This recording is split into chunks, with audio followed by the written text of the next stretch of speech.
দুই প্রতিবেশীর বিবাদে মহিলা খুনের ঘটনায় দোষী সাব্যস্ত সঞ্জয় সিং ওরফে রানার যাবজ্জীবন কারাদণ্ডের সাজা ঘোষণা করল দুর্গাপুর মহকুমা আদালত।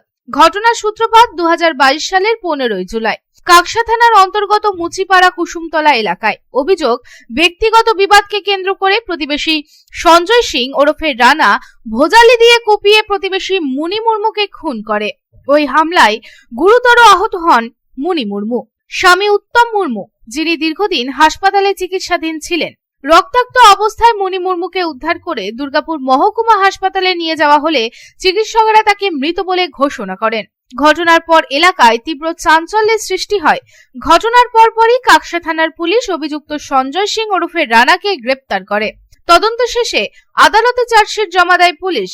দীর্ঘ বিচার প্রক্রিয়া শেষে 20 জনের সাক্ষ্য প্রমাণ ও ময়নাতদন্ত রিপোর্টের ভিত্তিতে আদালত অভিযুক্তকে দোষী সাব্যস্ত করে যাবজ্জীবন কারাদণ্ডের সাজা ঘোষণা করে। এই প্রসঙ্গে আইনজীবী চন্দন ব্যানার্জি কি জানাচ্ছেন আসুন শুনে নিই। আসামি যাবজ্জীবন কোর্ট দিয়েছেন এডিশনাল জাজ সেকেন্ড কোর্ট।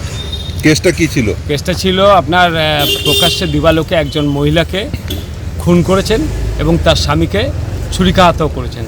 এই জন্য যা ভারতীয় দণ্ডবিধি 341, 323, 326, 307 এবং 302 ধারায় তাকে দোষী অভিযুক্ত করে দোষী সাব্যস্ত করে এবং কোর্ট তাকে সর্বোচ্চ সাজা লাইফ ইমপ্রিজনমেন্ট দিয়েছে। কেস চালু হওয়ার পরে কাকসা পিএসএ কেস চালু হয়, তারপরে যথাযথ কাস্টাডি ট্রায়াল হয় এবং কাস্টাডি ট্রায়ালে উপযুক্ত প্রমাণ সাক্ষী পাওয়ার পরে কোর্ট তাকে সাজা দিয়েছে।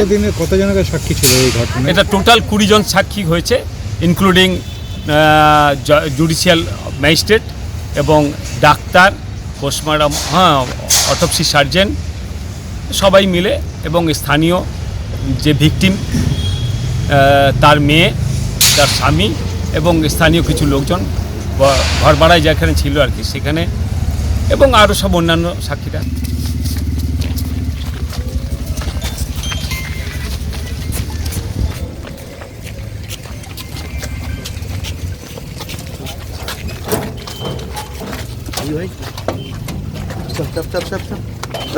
দুর্গাপুর থেকে সাধন রুজের report, Public Times. I am Dr. Radhakrishna. I am a gastroenterologist and a liver specialist. So I do visit Durgapur once a month. I stay here for 2 days. So we do different types of procedures pertaining to gastroenterology and liver. So we have a range of evaluations that we do here. We do the routine endoscopy, colonoscopy. Starting from there, we have advanced technologies like nasal endoscopy, liver fibroscan, capsule endoscopy.